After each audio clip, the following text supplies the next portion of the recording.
പരിശുദ്ധ ഇസ്ലാമിന്റെ അറിവ് രീതിയാണ് ഏറ്റവും ശാസ്ത്രീയം. ആ ജീവിയെ സംബന്ധിച്ച് ഏറ്റവും ഗുണപ്രദം. ആദ്യം തന്നെ അന്നനാളവും ശ്വാസനാളവും ഒരൊറ്റ വരിക്ക് മുറിച്ചിരിക്കണം, ഒരൊറ്റ വരിക്ക്. അതോടുകൂടെ തലച്ചോറുമായുള്ള ബന്ധം അവസാനിച്ചു.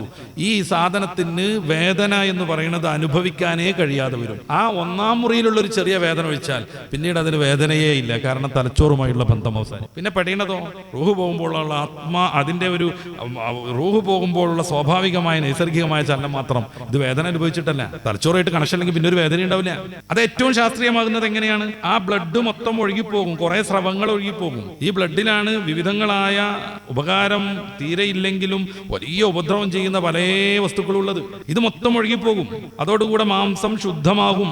100 കിലോ ഉള്ള ഒരു പശുവിനെ ഇസ്ലാമിക രീതി അനുസരിച്ച് അറുത്താൽ ഏകദേശം 70 ചില്ലാനം മാംസേ കിട്ടുള്ളൂ. ബാക്കിയുള്ളതൊക്കെ ഒഴുകി പോയിട്ടുണ്ടാകും. ഇത് പക്ഷേ കമ്പനിക്ക് പറ്റൂല.